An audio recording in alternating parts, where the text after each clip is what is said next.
They failed to give us what I thought they were going to give us. He was a useless waste of time. This kid was useless, and he wanted to make everything hydrogen. It was just one line of crap after another, and it's still the same. I spent from 2014 to 2019 training the Chinese companies on how to design electric vehicles. When we tear it down, the surprises that we're going to get are going to eclipse anything we've seen on any Tesla vehicle up to now. Crashworthiness-wise, I imagine that a small tank would come in second against the Cybertruck.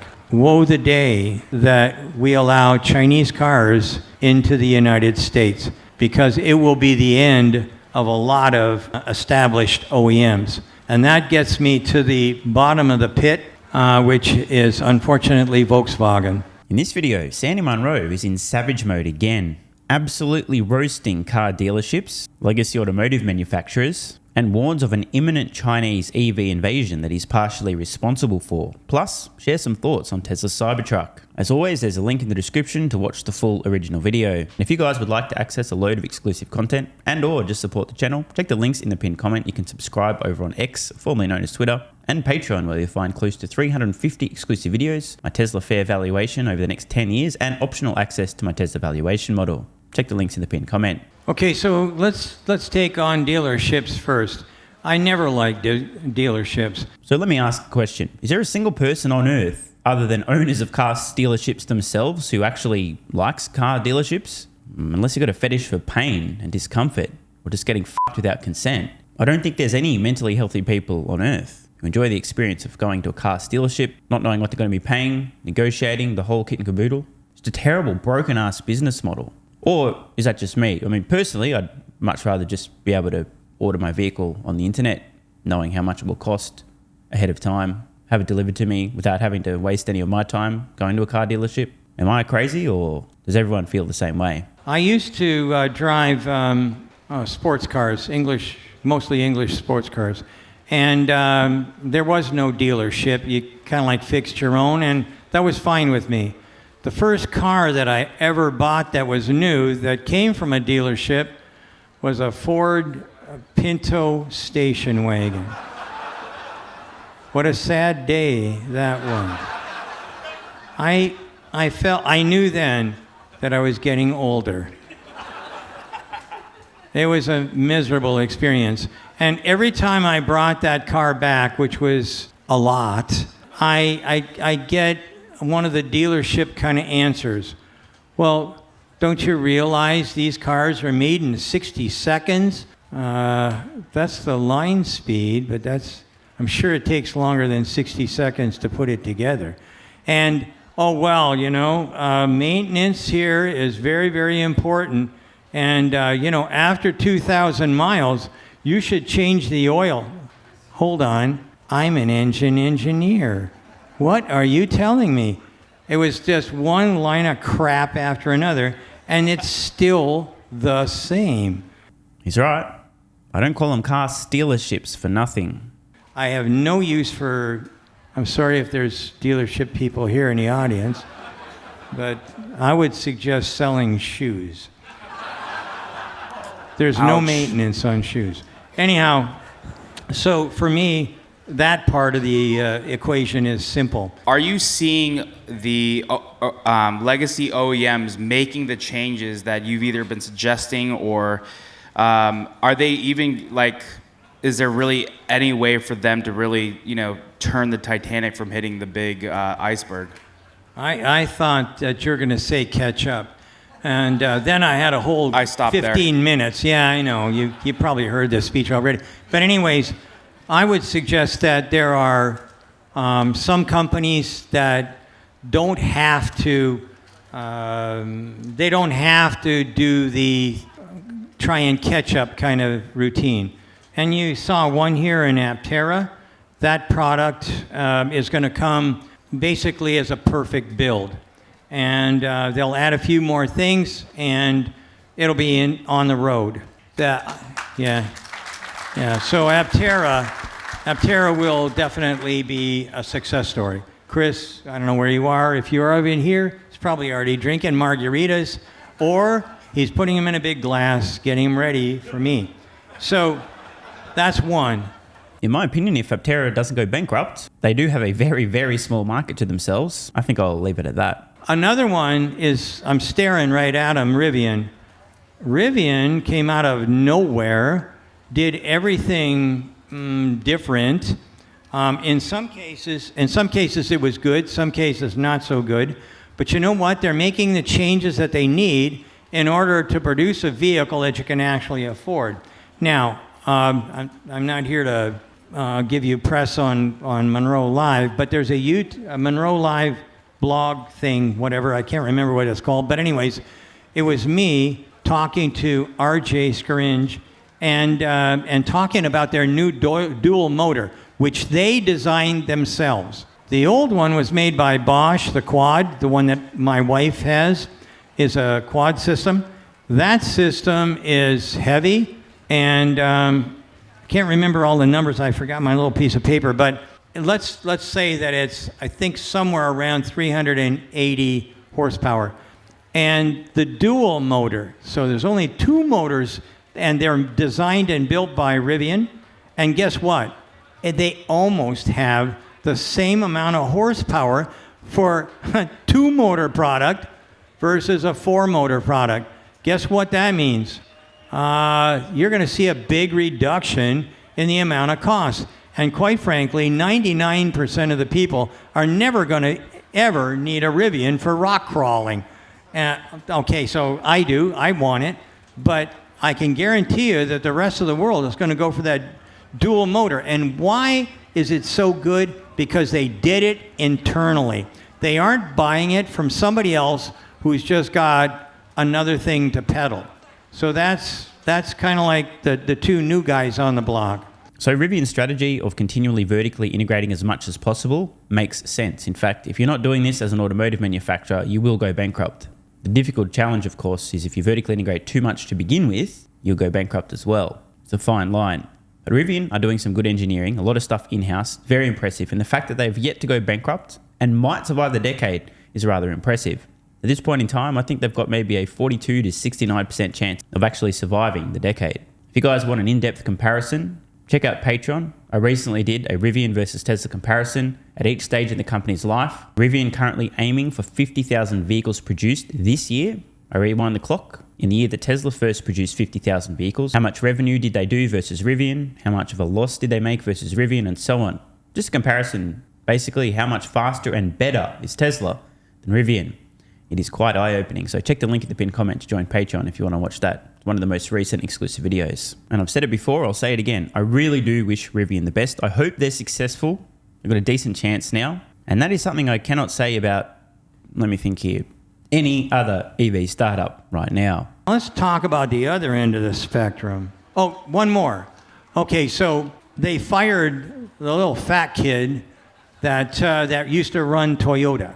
And he was a useless waste of time. He just happened to be a relative inside that company. I talked to his grandfather, E.G. Toyota. E.G. was brilliant. This kid was useless.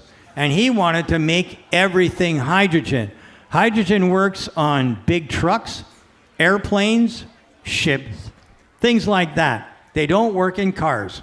And they should have found that out when they brought out the Mirai and nobody wanted it. And they should have figured it out when they found out that, hey, you know what? I can't get hydrogen fast enough. And so why am I wasting my time on this? Finally, they moved him out of the way.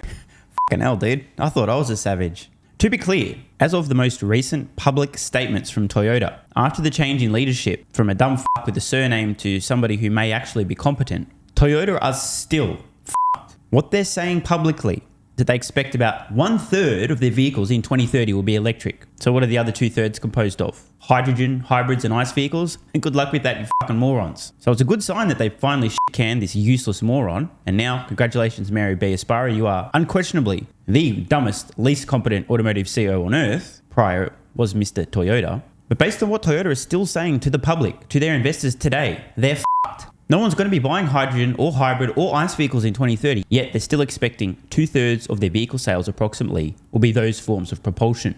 If that's what they're aiming for, they're done.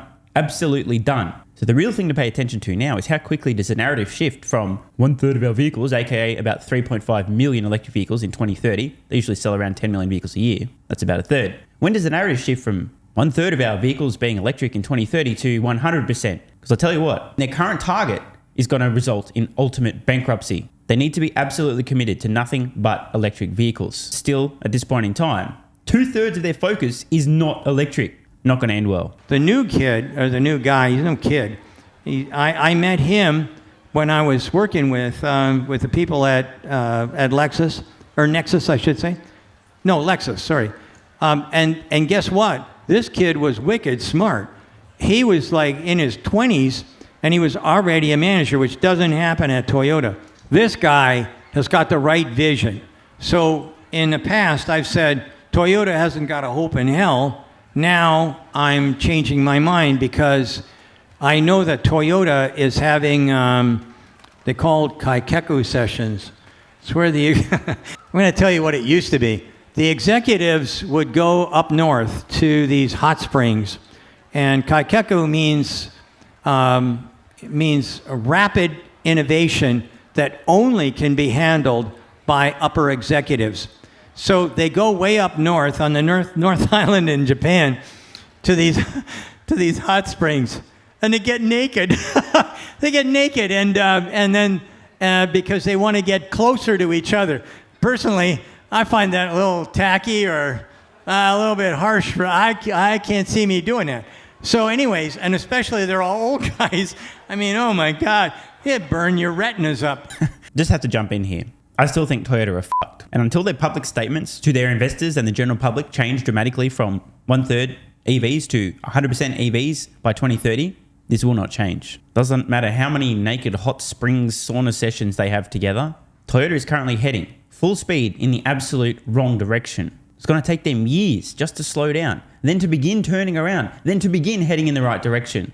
And what do you think is going to happen between now and then? Tesla's just going to announce, oh, you know what, guys, we decided we don't want to do 20 million vehicles a year anymore, aka eat Toyota's lunch and Volkswagen's lunch, literally. No, we're going to slow down just to give Toyota a fighting chance of catching up. Sorry, Sandy, vehemently disagree on this one. Toyota's too big, too old, too stupid, and still full speed in the wrong direction. Anyhow, that's what they do. And when they come down from these mountains or hot springs or whatever, they have a new plan. And that's what I've heard has been happening at Toyota. So they are probably going to be giving Ford a run for their money, for sure. And then you have to also include the new entries from China. So what you don't know is that I spent from 2014 to 2019 training the Chinese companies on how to design electric vehicles. This is rather interesting news. I think it's fair to say that Sandy Munro will have had a major hand in electric vehicles from China invading Europe, invading the United States and other parts of the world, and eating the lunch of today's legacy automotive manufacturers. There's no question the Chinese EV invasion is inevitable. The future automotive market, Tesla number 1, number 2, 3, 4, 5, 6, 7, 8, 9, and 10 most likely will be Chinese EV companies. There was a Japanese compact, affordable economic vehicle invasion, I think in the 90s. The same thing happened, led by Toyota out of Japan. People didn't see it coming. Next minute, Toyotas are everywhere. This is going to be round 2, this time with Chinese EVs. And if Sandy Munro, 5 to 10 years ago, was teaching Chinese companies how to make electric vehicles efficiently, economically, at scale, look the out. For contrast, at this point in time, for example, GM, their most popular electric vehicle of all time, lost billions of dollars cumulatively. It was unprofitable. They barely sold any of them relative to Tesla, and they've since discontinued that. GM right now is selling about 3 electric vehicles per quarter. I wish I wasn't exaggerating. Their Ultium form factor is a total dead end. They still haven't realized this. They still haven't abandoned this, but it will happen. So think about this. GM still haven't even tried to start figuring out how to make electric vehicles profitably and at scale. Meanwhile, 5 to 10 years ago, Chinese companies were talking to Sandy Munro, learning how to do this. How do you think it ends? How it ends is GM goes bankrupt for the second time. You did it, Mary. They already know how to make cars. They make about 13 million cars a year in China. And you know what? They know how to make really good cars, really good fit and finish. They understand customer acceptance. They have really good people on software. They have a lot of good stuff, really good stuff. BYD will kick anybody's ass in North America except for Tesla. And that's a fact. BYD is not alone. Geely is also absolutely stunning, and they own Europe right now. What I've been told by, I'm going to get to VW here in a second, but I've been told by the guys at VW that if you take a German and you can talk them into sitting and driving an electric car that came from China, more than 50%, 57% of those people who've sat in it and driven it will forget that they're German and buy a Chinese car. Woe the day that we allow Chinese cars into the United States, because it will be the end of a lot of established OEMs.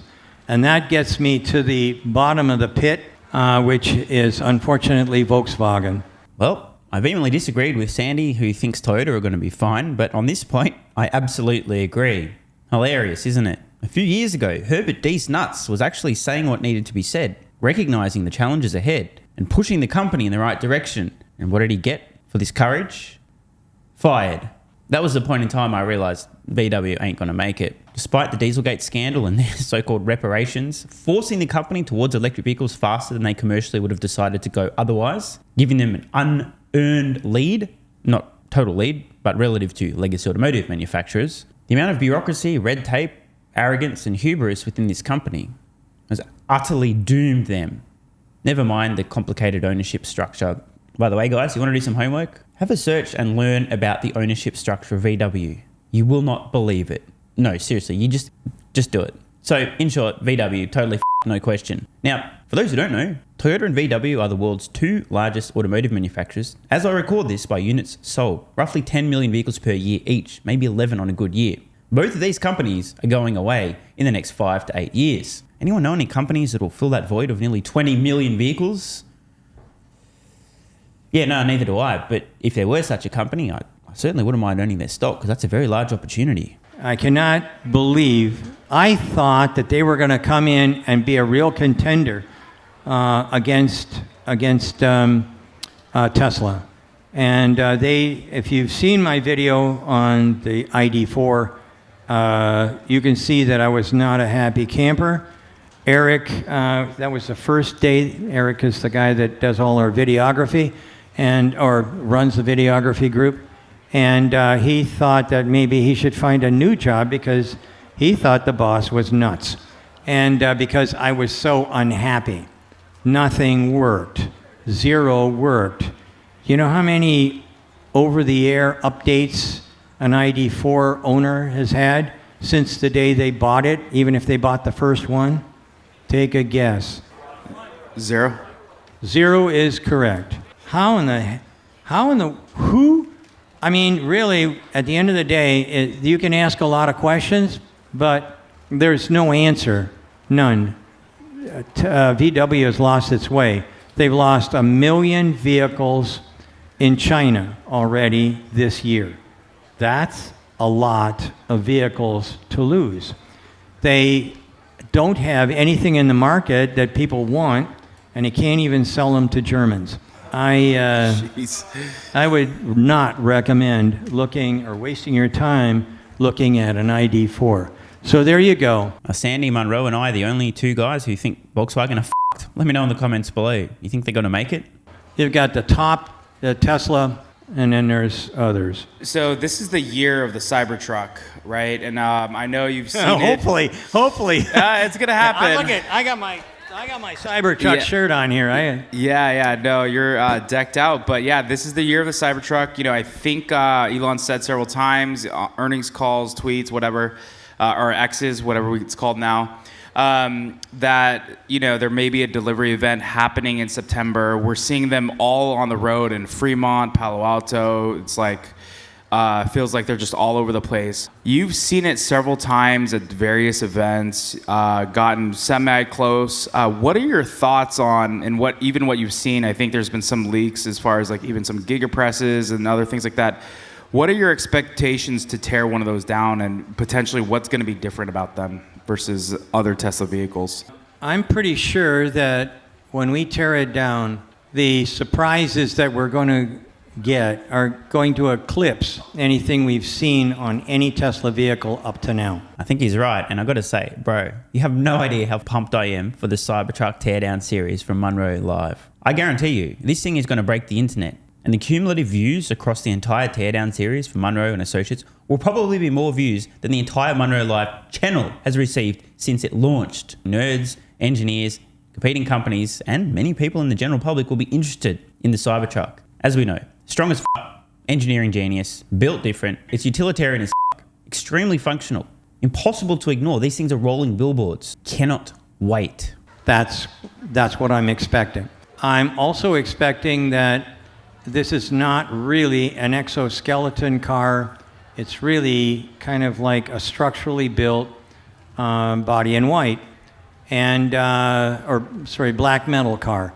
So there'll be hoops and stuff like that are, when I saw the pictures, that is not what I'd classify as an exoskeleton vehicle.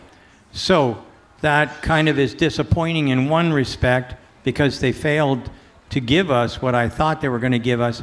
However, that truck will be amazingly safe. Crashworthiness-wise, I imagine that a small tank would come in second against the Cybertruck. Big call. He's probably right. Many reasons. The structural battery pack, huge. The stainless steel exoskeleton, huge. If true, and boy oh boy, I cannot wait for the Cybertruck crash safety tests. If true, the question I ask is, why would anyone watching want any of their family members driving around in anything other than a Cybertruck? Unless, of course, you hate them so much you'd rather they accidentally delete themselves from the gene pool, in which case, I'm sorry you have such poor relationships with your family. But serious question though, not everyone cares about safety in a vehicle, but many people do. And if safety is your number one priority, it turns out the Cybertruck will win versus just about anything. This alone may be a reason that pushes many people over the edge into buying a Cybertruck. I'm expecting that there's going to be a lot of very, very happy people if we can get one of those. By the way, anybody who has like a dozen Cybertrucks on order and gets one in a hurry, I would really like to buy that spot. I'm not kidding you. I've got a lot of competitors, and we would like to be first to get that thing. If I could, I may get down on my hands and knees and beg. I've done that before. And any of the guys in here that haven't done it before, they're lying right now. Okay, so I don't have a problem. Here's hoping Munro and Associates get their hands on one of the very first Cybertrucks to roll off production lines. I can all but guarantee they'll more than make their money back just on ad revenue alone on YouTube on the Teardown series, even if they have to pay over $1 million for the thing. I'm not even kidding. So let's recap. Sandy Munro, confusingly, thinks Toyota are going to make it now that they have a competent leader. Spoiler alert, it's not that easy to turn around a gigantic ship that's heading full speed in the wrong direction. He also believes, as I do, that VW are completely and utterly f***ed. It's going to be an EV invasion from China, which Sandy Munro himself will essentially have had a large hand in. Cybertruck may in fact be one of the safest vehicles in history. That's really saying something since Tesla already produces the number 1, 2, 3 and 4 safest vehicle ever tested. And it turns out Sandy Munro's relatively mentally healthy, and he too doesn't enjoy the experience of getting f***ed at a car stealership. Who'd thought? So rest in peace Legacy Automotive, rest in peace car stealerships, and rest in peace the companies out there who advertise their pickup trucks based on their strength and toughness once Cybertrucks start hitting roads. Athletic Greens AG1 has given me a massive, meaningful boost in energy, allowing me to do a lot more every day, including using my brain more and using my body more. I highly recommend you guys and girls check it out. Athletic Greens AG1 is an excellent way to fill in nutritional gaps. It's got 75 high-quality vitamins, minerals, and whole food source nutrients, plus prebiotics and probiotics and digestive enzymes and adaptogens to help you deal with stress. Plus, if you click the link in the pinned comment or head to drinkag1.com/SMR, you can get yourself a 1-year free supply of vitamin D3 and K2. But don't take my word for it. Here's what some of you guys and girls have to say. AG1 has changed my life. I was, as you described, treating myself like a circus, ate like trash, rarely exercised, used alcohol as a stress crutch, cannabis also. AG1 is what gave me the kick in the ass, got me back to the gym, motivated me to do more for myself, family, my business, etc. Keep doing what you do. Now, I know there's some skeptics, the same kind of people who think Elon Musk is a fraud, reading this going, what do you thought? There's no way that's possible, bro. It must be a placebo effect. Believe it or not, this is a recurring theme. If you give your body everything it needs to feel and perform its best, including having a lot more energy, you'll need ways to use that energy. For me personally, that includes more exercise, moving my body more social activity, and more cognitively demanding tasks, including producing a fuck ton of exclusive content over on Twitter and on Patreon, plus my daily YouTube uploads. The proof's in the pudding. On to another testimonial from a viewer of this channel. SMR, you asked me to provide feedback on AG1. Here it is. It has helped with mental acuity, stamina, and intestinal waste management. Can't read between the lines. Certainly helps with regularity and digestion. That's what the digestive enzymes are for. It has also dramatically reduced my cravings for sugar. You guys need to stop eating sugar. It's fucking poison. I'm 50, 5'9", and overweight, aka a fat motherfucker. I think that's a technical term for overweight, isn't it? Is it fat motherfucker or obese? I can't remember. I average 100 hours a week in the West Texas oil fields as a safety supervisor. Jesus Christ, dude. No wonder you're struggling to keep your weight under control. 100 hours a week. Brutal. It has helped me lose weight. It is not an appetite suppressant. It can help fat people suppress cravings, and motivation to be healthier is critical for changing your diet. Love you, brother. Again, this is a great point. It's something people really don't seem to grasp. If you have more energy, everything becomes easier. It's like turning on easy mode for life. A few years ago, before I was taking AG1, my health was trash. I was struggling to get through the day, had afternoon fatigue. The last thing I wanted to do was either use my brain or move my body. Didn't have the energy. Now, my biggest struggle every day is figuring out ways to use that energy. I'm exercising way more, doing a lot more with my friends and family, and of course, my work output has increased substantially. And you can fact check me.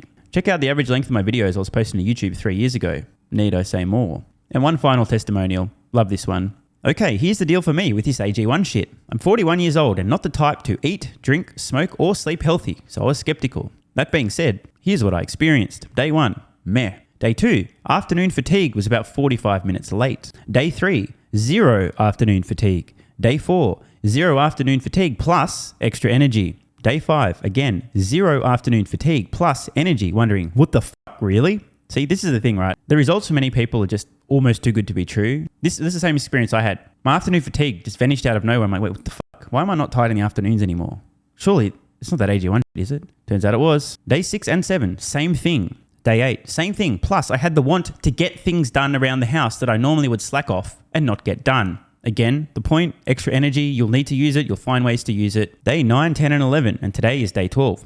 I fucking love it. So however you managed to get me to buy it, I'm so glad you did. Thank you so much, SMR. It really changed me so far. Guys, this shit really works. Just try it. By the way, this is the reason I continue to relentlessly promote AG1. A lot of people get real fucking mad in the comments. Oh my God, snake oil salmon sold out. Oh my God, he's a scammer. This is fraud. But constantly, I'm pretty sure everyone making these comments is also currently short Tesla stock. I'm not particularly concerned about people having a negative perception, those folks suffering from small brain syndrome, still living in my bum's basement syndrome, etc., writing mean comments, claiming AG1's a scam or it doesn't work. I mean, bro, when I get feedback like this is what keeps me going. And remember, there is a 90-day money-back guarantee. There's nothing to lose here. Just try this stuff for a month, and if you don't get these results, get your money back. See, it's a literal no-brainer. It's an IQ test at this point in time. Testimonial after testimonial after testimonial like this. Get your money back if it doesn't work. Just try it for a month, and if it doesn't work, get your money back. Today's the day. It's finally time. Be like this guy who was a massive skeptic, but finally, after 1,000 promotions in a row, caved in, tried AG1, and has results like this. Head to drinkag1.com/SMR or click the link in the pinned comment, and please, let me know how you're feeling in a few weeks' time. Now, if you'll excuse me, time to put my extra energy to good use. I'll be recording some more exclusive content for Patreon and my Twitter subscribers. So click the links in the pinned comment. See you over on Twitter and or Patreon, and don't forget to grab your AG1. Love ya.